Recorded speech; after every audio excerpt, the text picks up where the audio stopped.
Translation again. Although Prashadra had committed the sin unknowingly, his family priest Vasishtha cursed him, saying, "In your next life, you shall not be able to become a Kshatriya.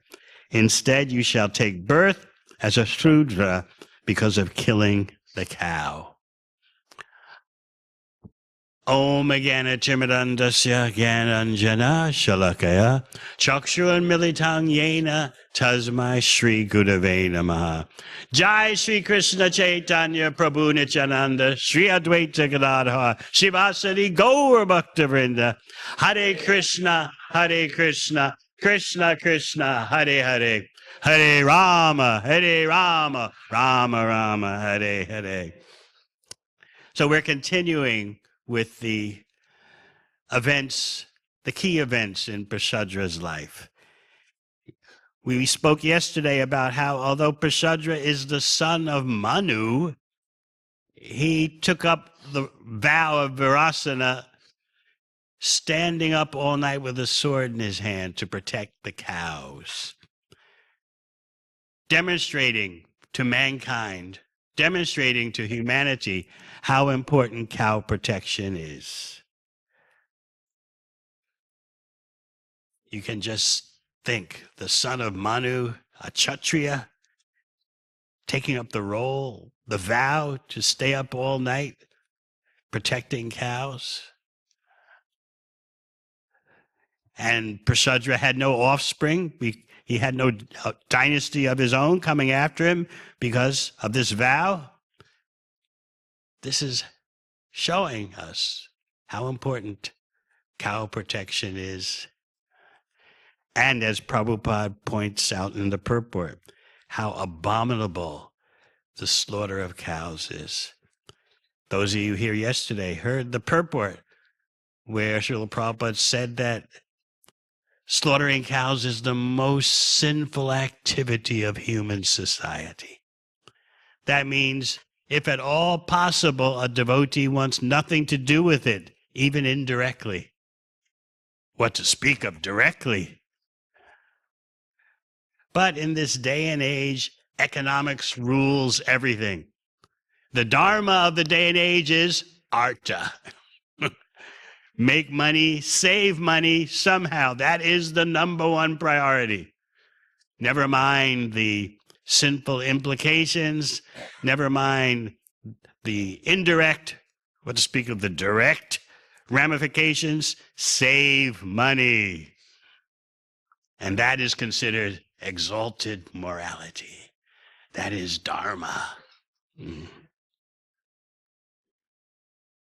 matter what you do, no matter how it's done, if you're making money, if you're saving money, if you're investing money, all is fine. You're a successful person. Your family life has reached the pinnacle of attainment. Maybe go to the temple for Janmashtami once a year, but you're saving money. That is the most important factor. That decides whether you are a competent person or incompetent. Are you saving money? So we discussed a bit about that yesterday. Today we want to focus on, although Prashadra is so noble in his vow to protect the cows, and remember yesterday we discussed how Srila Prabhupada explains that in Vedic culture, that's real human culture, we do more than protect the cows, just like you do more than protect your children. What do you want from your children? You want them to be happy. Similarly, more than protecting cows, he explained, we want the cows to be happy. So now what has Prashadra got himself caught up in? An unintentional sin. During his staying up all night to protect the cows, it was a cloudy night, so the stars were covered and the visibility was severely reduced. So a tiger shows up, and true to his vow, Prashadra seeks to protect the cows and kill the tiger, which he's supposed to do. But because he couldn't see clearly, he didn't realize that he had cut off the head of the cow, not the tiger. He didn't realize the mistake until daylight in the morning. This is showing us how complicated and intricate the material world is. How could such a pure-hearted person as Prashadra become caught up in such a hideous sin? Directly killing a cow, although certainly that was not his intention in the least. This is the way the world is. And we lament, how could this happen? My motives were good. My heart was sincere. And then look what happened. This happened, that happened. Problems with my body, problems with bodies related to my body, problems with climate, problems with nature, problems with this, that, the other. The very nature of material existence and having a material body is problematic. So therefore, our emphasis is indeed, go back to Godhead. Don't seek a happy solution in this world beyond devotional service. And in devotional service, you can be happy. Never mind the external happiness or distress. You can be happy because you're making Krishna happy. That is the secret of Vrindavan. All the residents of Vrindavan simply thought, how can Krishna be happy? How can Krishna be more comfortable? Even when, because of Krishna's presence in Braj, Kamsa sent so many demons. Never mind. The Brajbasis simply were thinking, how can Krishna be happy? They weren't thinking, oh, because of him, we're in so many complications. Because of him, we're suffering so much. No, they never thought like that. So many demons came, various creatures, like Aghasura, the python demon attacked. Devatas, demigods are causing trouble, like Indra and Varuna.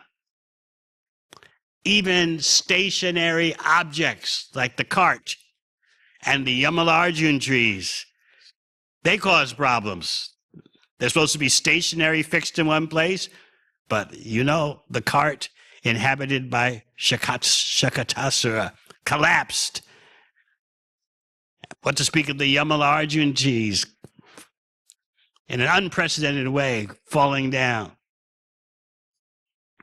So the Brijbasis encountered all these incidents, but they never expressed, oh, because of Krishna, we're going through all this.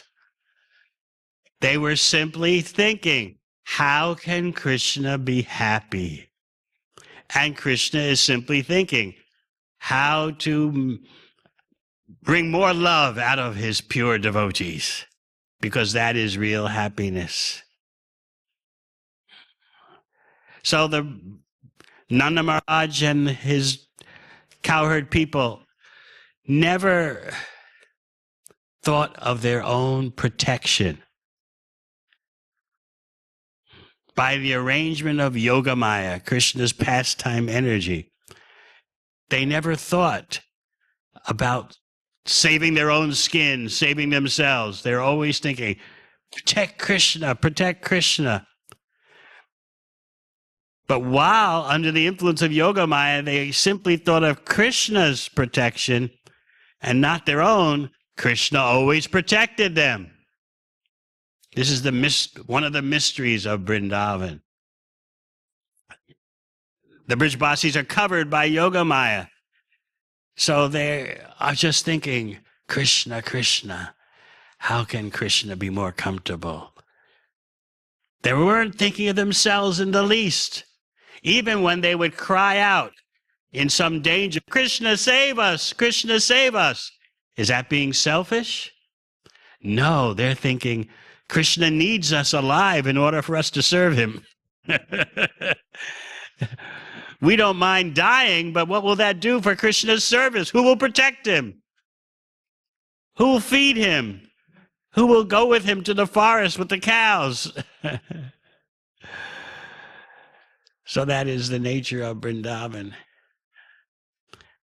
So we were discussing how we not only protect the cows, but we want to see that the cows are happy. But Prashadra got himself into a very difficult situation without intending. His intent was good. Let me protect the cows. And then unknowingly, he cut off a cow's head, thinking it was the tiger's head. Obviously, he was very disturbed by this occurrence. He's the son of Manu. He knows the seriousness of cow killing. So today we find out the reaction given from Vasishta, the family priest. Vasishta is not so much stressing bhakti. He's a karmakanda priest in this particular role. And so he says, you've done a horrible karma, therefore I have to curse you. You have killed a cow. So therefore, today's verse, although Prashadra had committed the sin unknowingly, his family priest Vasishta cursed him, saying, in your next life, you won't become a Kshatriya. In your next life, you'll take birth as a Shudra. What would a contemporary person say about that? Well, I don't care about next life. I want to make the money now. Right? Next life, who knows? It may be, it may not be. Why worry about that? In fact, the Kali Yuga theology is, if you worry too much about the next life, you miss out on the opportunities for enjoyment in this life. So let the next life come. Whatever, it may come, it may not. Who knows? And who cares? How are my investments doing? What are the interest rates? How can I save more money, make more money? Next life, may be there, it may not be there. But if you focus too much on the next life, your attention dissipates into the clouds. You just become spaced out, and you neglect the opportunities to enjoy in this life. That's Kali Yuga theology. But in an intelligent human civilization, a real human civilization, persons are concerned. I want to be happy in this life and the next life. Therefore, let me follow the Shastric injunctions. As Krishna says in Bhagavad Gita, Yashashvadim Utstrija Vartate Kama Karata Nasa Siddham Navapnopti the Sukham Na Paramgati. You neglect the principles, the rules, the injunctions of the Shastra, you can't be happy. You will not attain the perfection of life. An intelligent person is worried about this. Now notice Vasishta, in cursing Prashadra, didn't even say that Prashadra would become a fallen Kshatriya in the next life. He said, you will not be a Kshatriya, you'll be a Shudra. So what do we say about that according to Kali Yuga standards? All right, he's going to become a Shudra in the next life, but he probably will make a lot of money as a Shudra. What's so bad about that? As long as the money is there. This is our principle. Make money, save money as the number one dharma. So why is Vasishta responding in such a way? What happened to him? So the acharyas explain that he was not completely free from tamaguna, the mode of ignorance. So his vision was cloudy. This is what happens for those involved in karmakanda, the intricacies of good karma, bad karma, punya and papa. It's a complicated material web, and even the priest becomes affected. This is pointed out in the 6th canto by Vishvarup, when the demigods approached him to be their priest. The demigods were warned, Vishvarup can be partial to the demons, but the demigods had no choice. They were instructed that if they want to retain their heavenly kingdom, they had to take help from Vishvarup. So they went to Vishvarup and asked, "Can you be our priest?" And Vishvarup replied, being a priest, in other words, being a Karmakanda priest is not so desirable. You get reactions. He said, better to be the kind of Brahmana who goes to the agricultural fields after the harvest and picks up whatever grains are left on the ground. Better to do that. Or go to the marketplace, and when some grains have spilled onto the ground, collect those grains. Better to be that kind of Brahmana who maintains himself in that way than to be a family priest Brahmana dependent on the donations of his clients. So that was Vishvarupa's advice. And Vishwanath Chakravarti Thakur repeats that in his commentary to this verse. You can understand why Vasishtha's judgment was off. He was affected by all this papa and punya and atoning processes, and it's intricate, accepting donations. So he cursed unnecessarily. Prasudra, you're going to be a Sudra. So we already spoke about how these days we wouldn't care. Sudra, Brahmana, this, that, the other, as long as you got the money. That's a less than Sudra civilization, which puts forth such conceptions. So what will Prasudra do? Will he get angry? No, just like Parikshit Maharaj when he was cursed, he gracefully accepted it. Parikshit Maharaj, when cursed by the little Brahmana boy Shringi, could have counteracted the curse. He could have nullified the curse. He could have gone to Shringi's Brahmana father and begged forgiveness. But he didn't do any of that. You might say, why didn't Parikshit Maharaj just go to Shringi's father? What was Shringi's father's name? What rishi? Shamika Rishi. Why didn't he just go and say, look, I'm sorry I put the dead snake around your shoulders. It was a moment of indiscretion. But he felt, Parikshit Maharaj felt, I don't want to embarrass Shamika Rishi by going and apologizing. I'll just take what his son has done. I'll take it. Cursed to die in 7 days, so be it. Let the snake bird bite, or whatever else this Brahmana boy has devised. I simply want to go on hearing and chanting the glories of Krishna. This is Srimad Bhagavatam. So Parikshit Maharaj knew this situation is devised so that Bhagavatam can be spoken and I can go back to Godhead. Similarly, Prasudra accepted the curse of Vasishtha in that way. He did not get angry. I've been unjustly cursed in my next life to take birth as a Sudra. This is not fair. I didn't do any sin intentionally. And look at all these complications. No, what did he do? He took to bhakti very vigorously.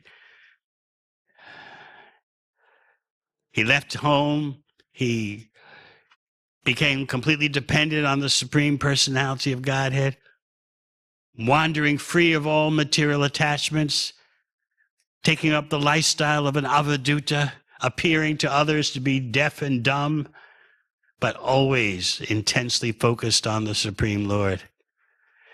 So he's showing, yes, material life is full of unexpected, unintended intricacies, but keep your eyes on the prize. Keep your focus on the Supreme Personality of Godhead. So then, during his avadhuta lifestyle, in which he was oblivious to all social expectations, simply focused on the Supreme Personality of Godhead, he passed by a forest, and the forest was on fire. So what did Prasudra do? He said, what a great occasion, a situation for me to finish this body and go back to Godhead. So he just entered into the forest fire. His body was burned, and he went back to Godhead. This is how fixed and determined he was. So he took advantage of what was a bad decision by Vasishtha, in severe indiscretion, cursing someone who had done no intentional wrong.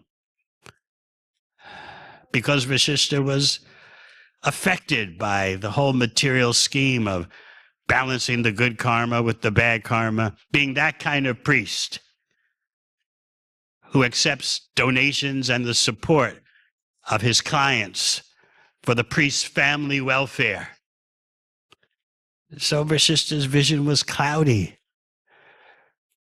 But Prasadra didn't just spend his whole life crying, "What injustice! What injustice! This is not fair. How could this happen to me? I'm the son of Manu." Instead, he focused more on the Supreme Personality of Godhead, became free from all material attachment, and went back to Godhead. So Prasadra's example is very monumental. In spite of the intricacies of material existence, in spite of the intricacies of family priests and their atonement processes, Prasadra went to the bhakti level and eventually ended his life going back to Godhead. This can remind us of Chaitanya Leela. One devotee of Lord Chaitanya named Subhuti Roy. He was a wealthy landowner, and he had one Muslim employee, a youth. And he engaged that Muslim youth employee in many tasks,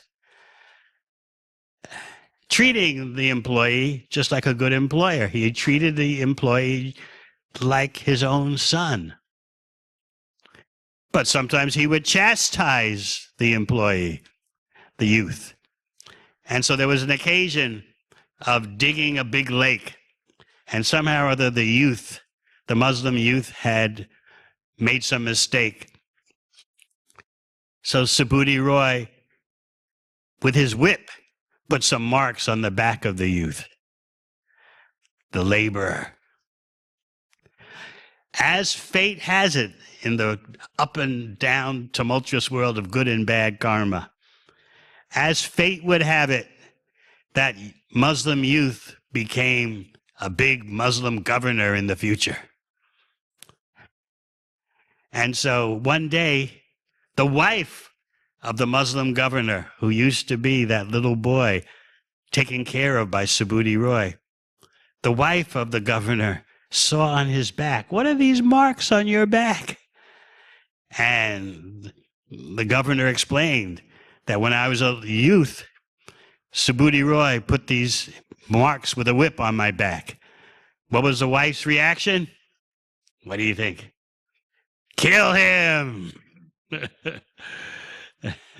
So the Muslim governor told his wife, "I can't kill Subhuti Roy. He was my benefactor. He raised me practically like his son. He's doing whatever he did was for my own good." What did his wife say?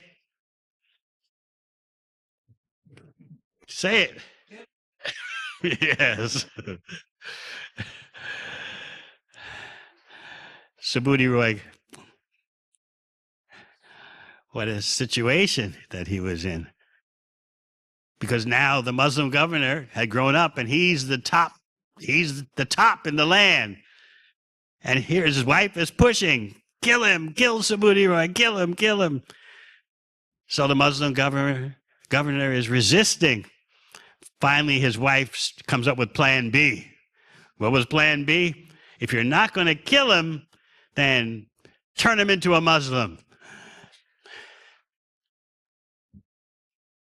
take your water pot and sprinkle a few drops on his head, and that automatically that makes him a Muslim. So the governor said, I can't do that, because if I make him into a Muslim, he'll practically die. So I can't do that either. But his wife kept persisting. You got to do something. Get some revenge. Do something. Do something. So finally, the governor relented. All right, all right, all right. He took his water pot and he sprinkled some drops on Subhuti Roy's head. That meant Subhuti Roy was now an outcast in Hindu society. Because these externals were considered so important, even though now it seems ridiculous to us. Someone sprinkles some water on your head from their water pot, immediately you become something else. But no, that's how rigid and external Hindu society was and can be.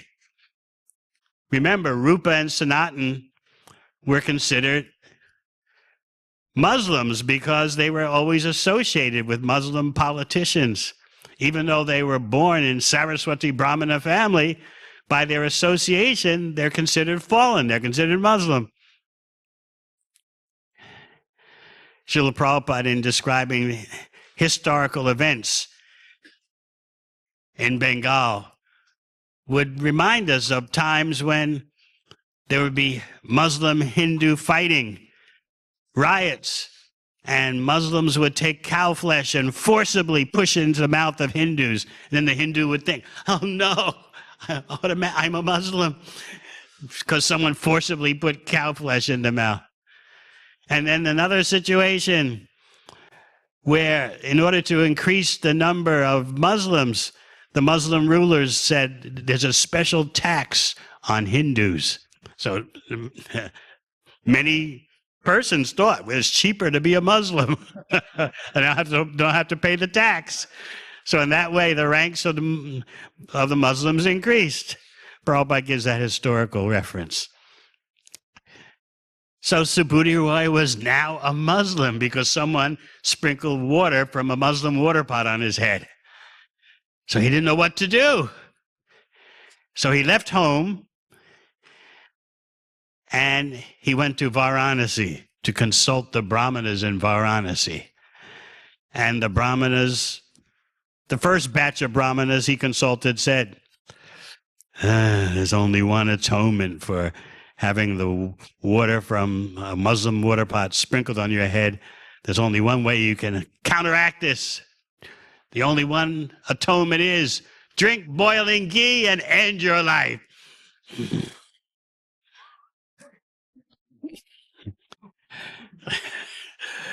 So Subhuti Roy said, just like you go to an astrologer and he tells you one thing, what do you say? Huh? Go to another one.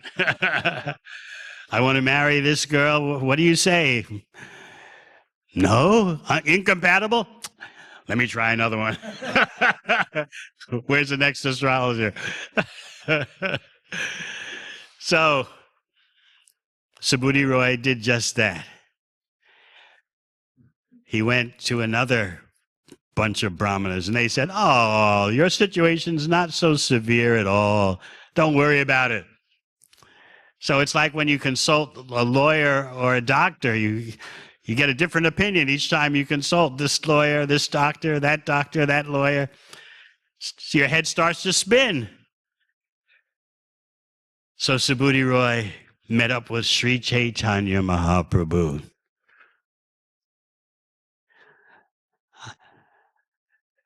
And told Sri Chaitanya Mahaprabhu the whole story. I like the way Prabhupada recounts the history. Chaitanya Mahaprabhu's reaction was, oh, just see how fallen the Hindu religion is. Such nonsense. Chaitanya Mahaprabhu told him, just chant Hare Krishna. In the Abha stage of chanting Hare Krishna, the clearing stage, all your sinful reactions will be destroyed. And then in the stage of pure chanting, you'll attain shelter at Krishna's lotus feet, and no sinful activity can touch you then. You have the pure shelter of Krishna's lotus feet in the stage of perfect chanting. So just start chanting Hare Krishna. And that's what Subhuti Roy did. He went to Vrindavan and became a prime devotee care department. Mendicants who would come to Vrindavan would have their welfare looked after by Subhuti Roy. Particularly, he focused on the Bengali Vaishnavas who would come to North India from Bengal, come to Vrindavan, and they couldn't digest the roti and chapati. They're used to rice. So they would always have indigestion.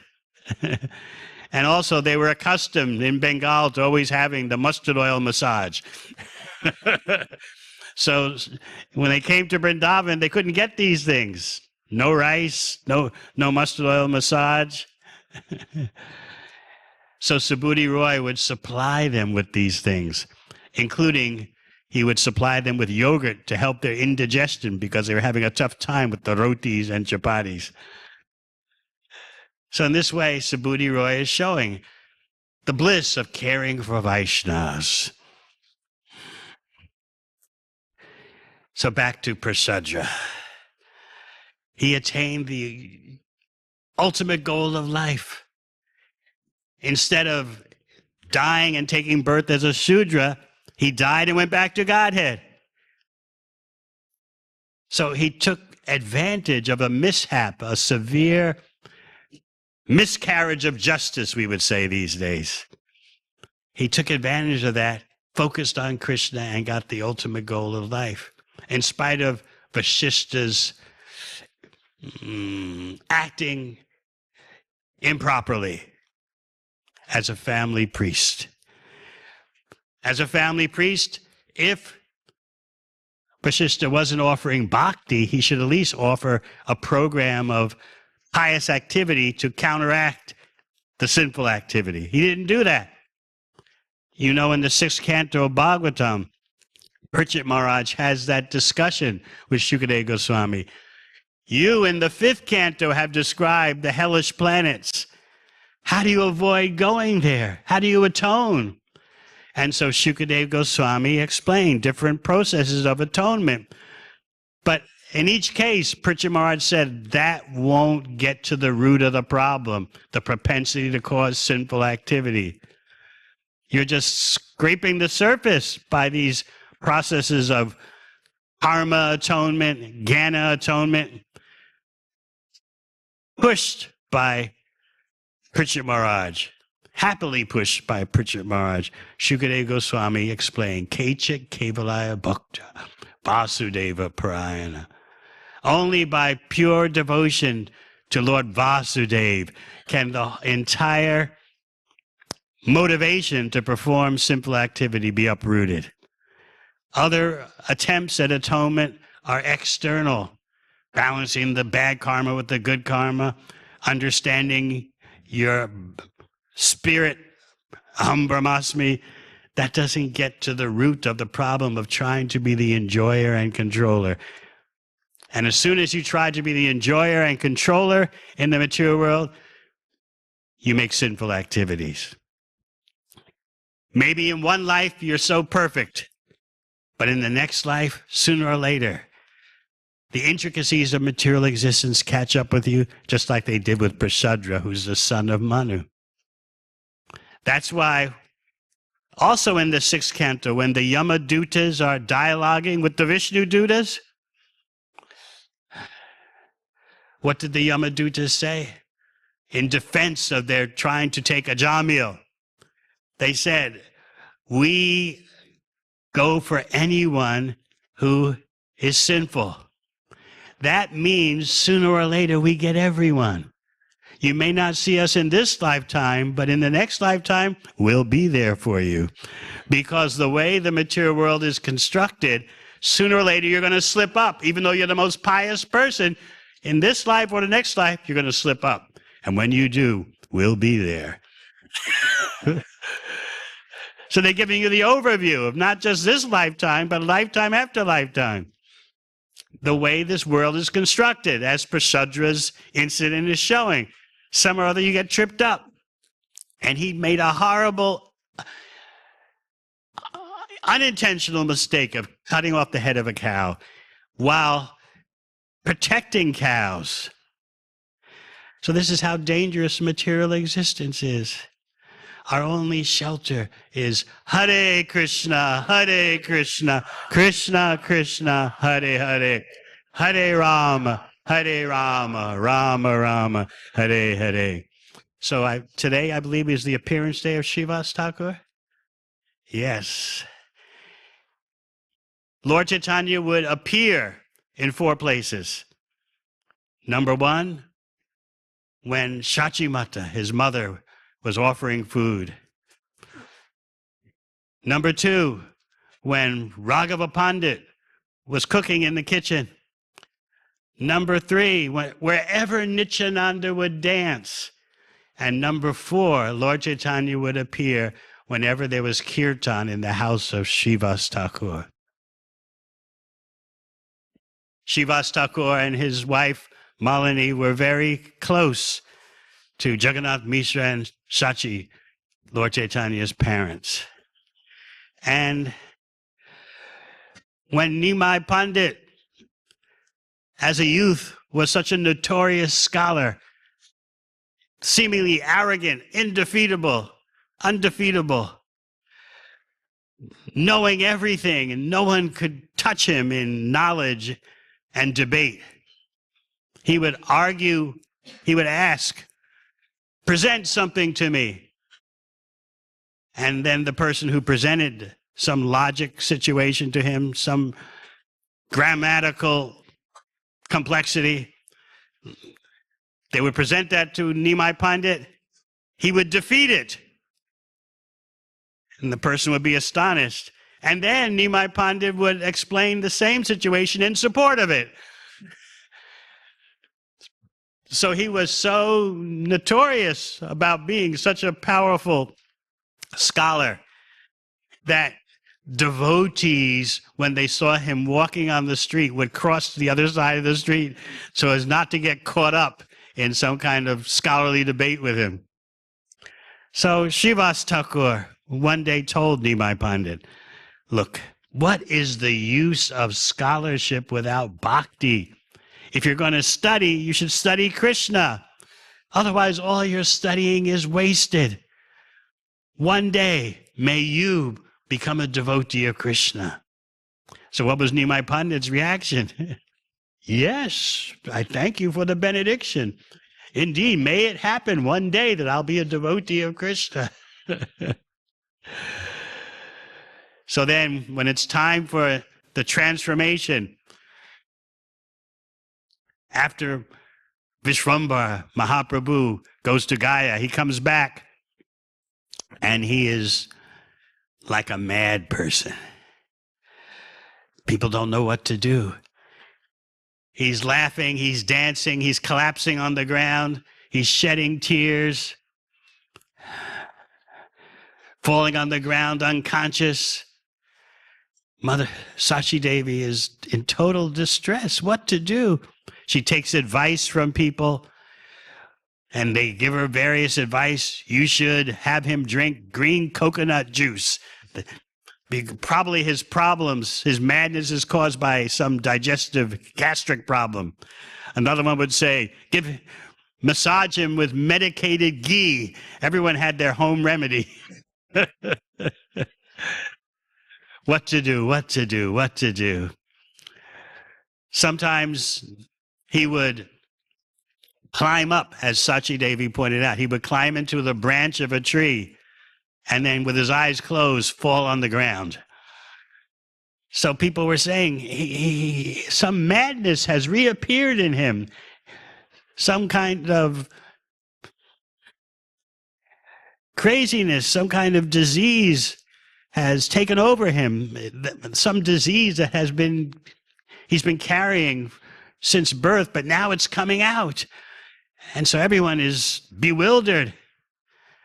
So then Srivas comes along, and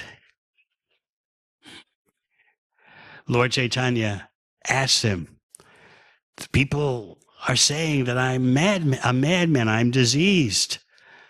What do you say? And what was Srivas Thakur's response? I hope I'll get the same madness. What you are going through is Mahabhava, the highest and most intense stage of love of Krishna. May that madness come to me also. This madness is desired by Brahma. This madness is desired by Shiva. This madness is desired by Shaunaka. May I also get it. So how did Lord Chaitanya respond? He embraced Srivas. Oh, thank you so much. Thank you so much. If you had said that I had some ordinary madness, I would have just jumped in the Ganga and drowned myself.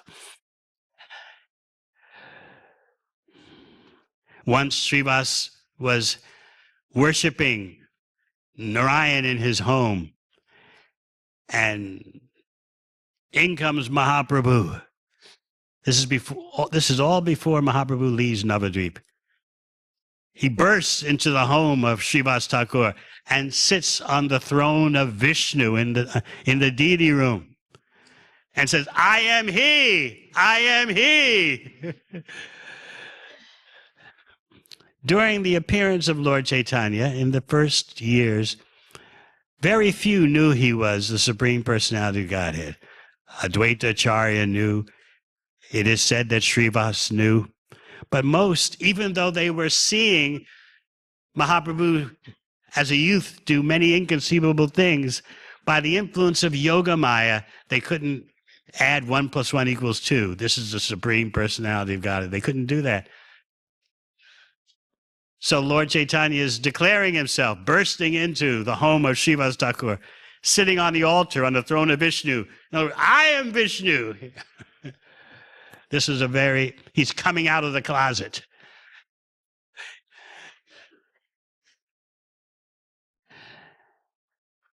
What else, Srivas Thakur? There was a kirtan in the courtyard of his house. Ecstatic kirtan, nightly kirtan. You can go to the site in Mayapur. How many of you have been to Srivas Angan? That's the site of Srivas Thakur's nighttime kirtans. And so they're in the courtyard with Mahaprabhu having kirtan, but inside the house, Srivas Thakur's son has just died. So Srivas goes to see the situation. Naturally, the ladies of the house are crying, and Srivas Thakur tells him, look, whatever you do, don't disturb Mahaprabhu's kirtan. If out of family affection you're going to cry like this, okay, but keep it quiet, because we don't want Mahaprabhu noticing that there's something wrong. We don't want to disturb the kirtan. So then Srivas Thakur went back to the kirtan in the courtyard. When the kirtan at night came to an end, Mahaprabhu said, I noticed that there was something different tonight. Has some calamity happened in the house? And then Srivas told him, well, there's this small matter that my son died during the night. So immediately Mahaprabhu says, let's go to where the son's body is. And by the presence of Mahaprabhu, the son's departed soul came back to the body and began to speak. He said, my time in this family is over. My time in this body is over. I am the servant of Mahaprabhu. Wherever he wants me to go, and when he wants me to go, I'll go. And then he was quiet. So Srivas Thakur was understanding, and he explained to his wife and other ladies of the house, my son has died in the presence of Sri Chaitanya Mahaprabhu during the kirtan. It doesn't get any better than that. But of course, his son is gone. And when Mahaprabhu heard that Srivas Thakur had kept the whole incident of his son dying during the night, had kept it quiet so as not to disturb the kirtan, Mahaprabhu began to cry, noting the great love of Srivas Thakur. And he told him, Nityananda and I will become your sons.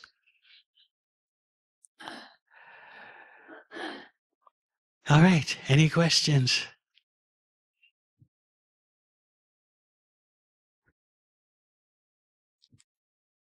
Yes, Kali Kanana Prabhu. Last Maharaj. You were sharing about how the Rajvasis never complained, and even when they were caught in the forest fire, they wanted to be saved just so they could protect Krishna. Serve Krishna, yeah. Serve Krishna. So my question is that I've seen when calamity happens in some people's lives, they go away from Krishna, and for others, when calamity happens, they go towards Krishna. Yes, as Prasadra is demonstrating, he used the situation to come closer. And so? Is there a way we can develop that? By hearing Bhagavatam, hearing about Pritchett Maharaj, hearing about Prasadra. By hearing, gradually your spiritual character becomes formed. Without hearing, combined with proper association, it's very difficult. You become like whom you associate with. Oh, it wasn't fair what happened to you, injustice. That may well be true, but what are you going to do in terms of your spiritual development? Whoever said there's justice in the material world? But we become very disturbed when injustice happens to us, misunderstanding happens to us. Let's say you write a song, and before you can copyright it, someone steals it, and your whole life was going to be a success based on that song. And then it happens. These things happen, right? You try to go to court, try to prove, yeah, I wrote the song. Judge doesn't accept it.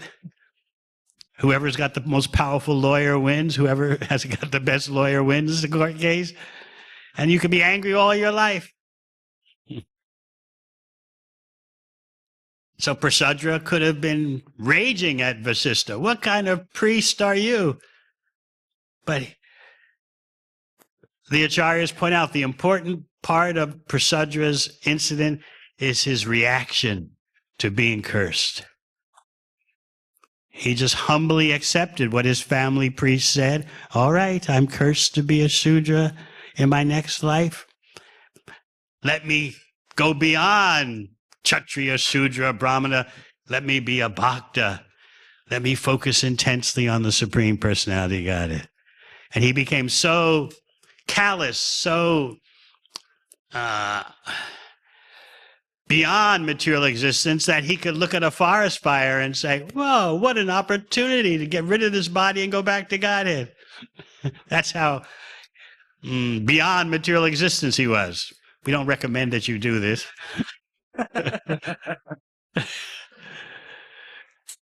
Anything else? Yes. Hare Krishna Maharaj. What will be the difference between suicide and him going into the fire in that case? He's an avaduta. You're not an avaduta, are you? Avadutas are beyond all Vedic formulas, Vedic social behavior. They're in a world of their own. Just like Nityananda. Nityananda avaduta, avaduta Chandra. He's neither Grihasta, Brahmachari, Sannyas. He's just in his own realm, Nityananda. Whereas Chaitanya Mahaprabhu was wanting to demonstrate the principles of sannyas very rigorously. Whereas Nityananda, as a Dvaita, would always mockingly criticize Nityananda. Who knows the circumstances of your birth? Who knows what caste you are? We don't know anything about this. And we're associating with you, ruining our own situation? There's several occasions where Advaitacharya, having mock fighting with Nityananda, just points out, you just have no material designations. You don't make any material sense at all. So we don't act like Avadutas in this day and age.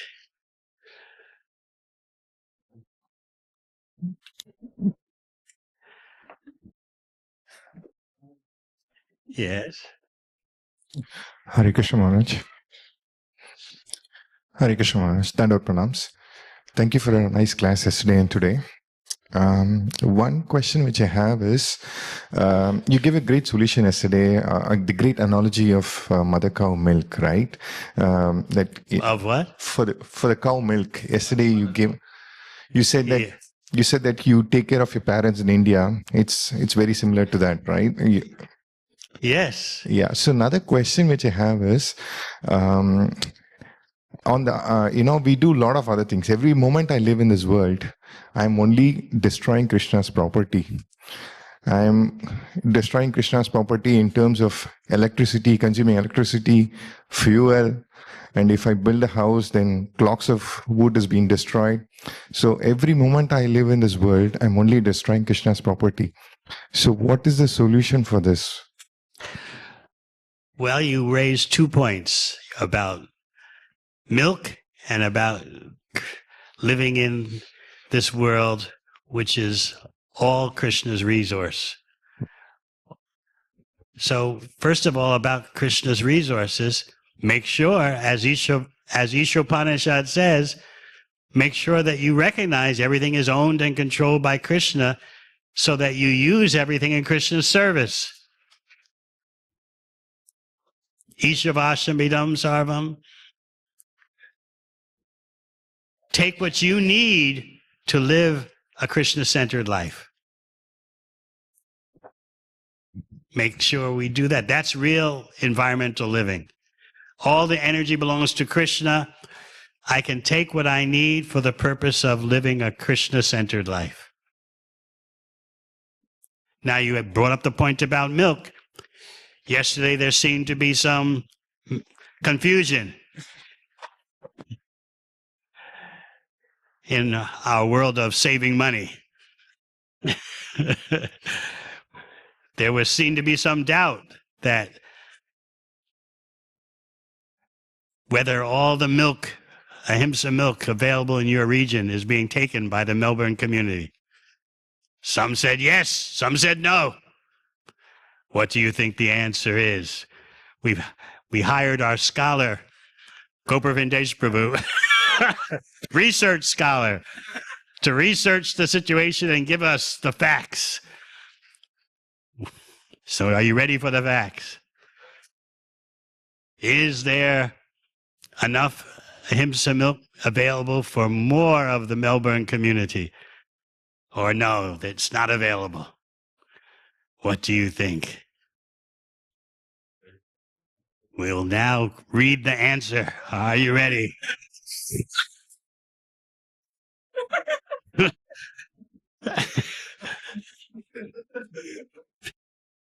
Based on the advanced research of Goparvindesh Prabhu, we have found out that only 50% of the milk is being absorbed by the Melbourne community. Only 50%. The rest, in order to make the dairy operation viable, the rest has to be shipped to Perth, to Brisbane, to Sydney, Adelaide. Oh, you get some in Adelaide? Yes. You would think that the Melbourne community would plunder it all. But why not? Why not? Huh? Too expensive, save money. So here you have an opportunity of pure milk, no growth hormones in it, no antibiotics in it, no vitamin enhancers, chemical vitamin enhancers in it, pure milk, but too expensive. Better go to the dairy and get slaughterhouse milk. This is our problem. So 50% has to be shipped far away.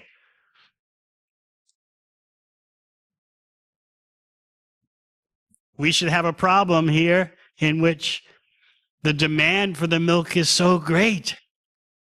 The demand for the hemp milk is so great that it's competition to get it.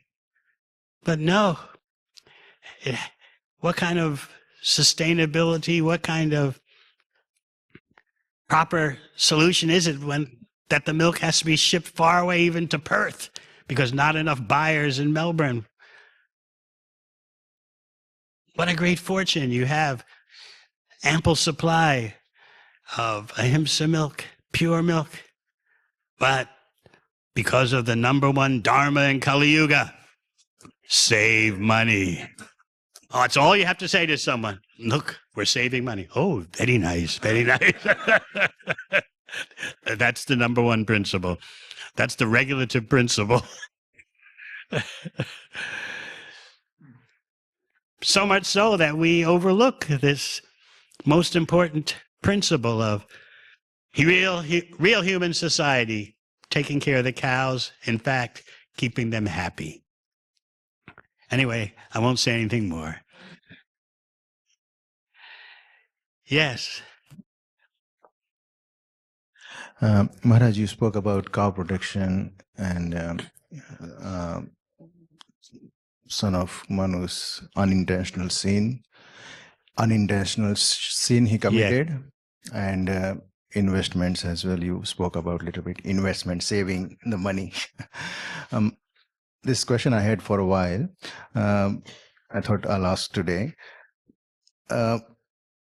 This is very common nowadays that people invest their money, even devotees invest their money in ETFs, bonds, mutual funds, like that. But we never know the money we give them, where they invest. They invest in many sinful, unlawful activities like slaughterhouses and so many other things. Do we get karma?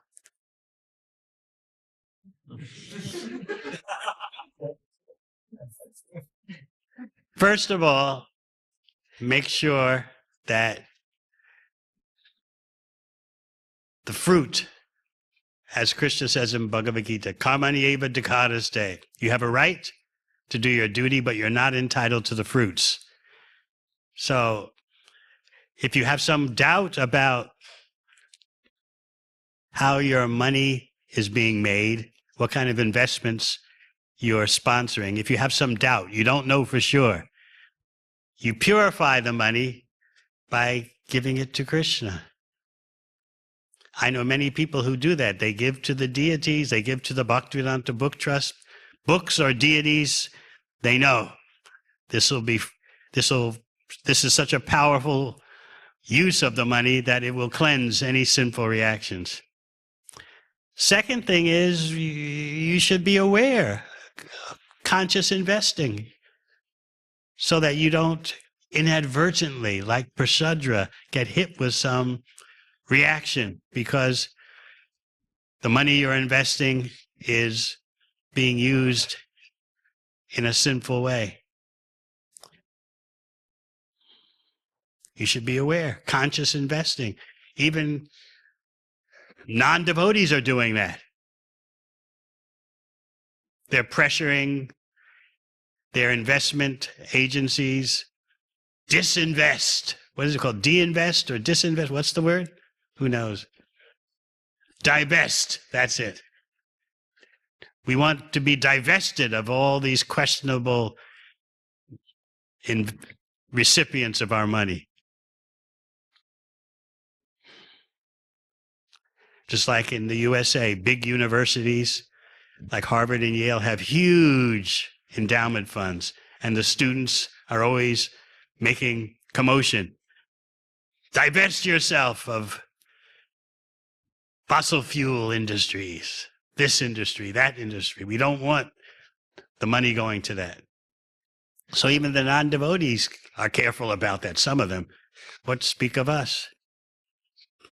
But it's often not possible to get to the bottom of where your money is going, how it's being used, because everything in the age of Kali is tinged with some fault. So therefore, by spiritual economics, by using your profits to please the deities, to engage in Krishna's service, to support a Krishna conscious lifestyle, that in that way, especially by giving to the deity, by giving to for Prabhupada's books, those recipients are so powerful that they can neutralize, without a doubt, any contaminations. So that's what I recommend. Thank you. But living in this world, it's impossible not to get caught up in some intricacy. Directly, indirectly, because it's the nature of contamination in the age of Kali. It's everywhere.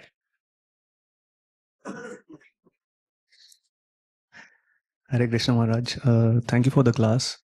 So my question is continuation of both the questions. So the incident of Prasadra, he committed sins accidentally killing a cow. But in the present age, we knowingly and unknowingly commit many sins. You also said that to chant Hare Krishna mantra to overcome the sins. But the seventh, out of the 10 offenses, the seventh offense is like to commit sinful actions on the strength of the holy name. Now again, if a devotee is investing anywhere where they are doing sinful activities, and if he is sharing the profit with the temple or donating to deities or to BBT, again he is doing it on the strength of holy name and sinful. No, he's not doing it on the strength of the holy name. He may not be living in the best bhakti kind of way, but he's not sinning on the strength of the holy name. Sinning on the strength of the holy name means I'll commit a simple activity, but chanting Hare Krishna will protect me. But that is considered a greatest offense. To purposely do some simple activity thinking, I'll be all right because I'm chanting Hare Krishna.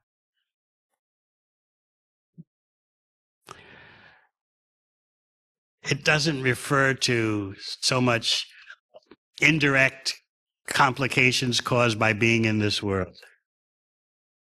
As you become more Krishna conscious, you become more and more aware of the intricacies of living in material existence and how we're compromised, and you seek to reduce those compromises. That's part of a bhakti lifestyle. Sometimes, for example, persons who own a meat restaurant, they become devotees. So the question is always, what to do? They just can't immediately walk away from their business. They've got to shut it down gradually. So we have to use our intelligence how to extricate ourselves from material entanglement. It may take a while for them to wind the business down and sell it.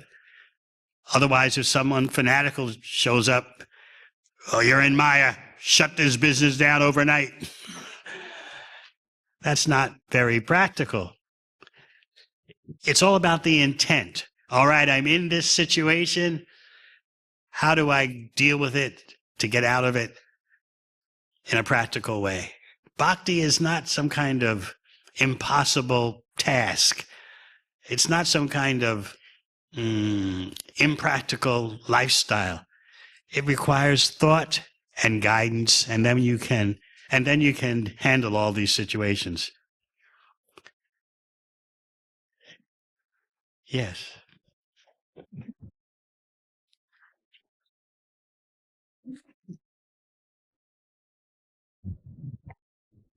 Hare Krishna Maharaj, thank you for the nice class.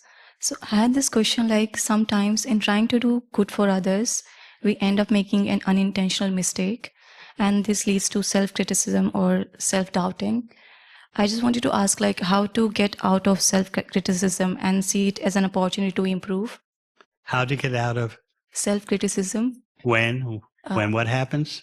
Like sometimes we're trying to do good for others, but we end up like doing wrong. Or Can you give an example? You're not talking about cutting off the head of a cow instead of a tiger. What are you speaking of? Can you give an example? It always helps. No example. it's hard to think. All right. Next time, come up with an example. That'll make it easier to answer. Otherwise, it'll be very theoretical. All I can say is if unintentionally you've caused someone some distress, apologize. That's all I can say. It happens.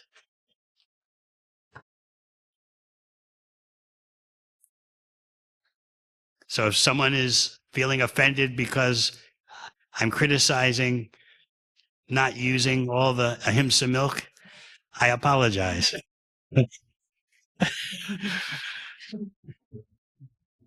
But we want Melbourne Temple to be number one. As Aniruddha Prabhu explained yesterday morning, the deities, they get ahimsa milk. Why not you? So you have the great luxury of having pure milk available. But maybe you consider it an inconvenience.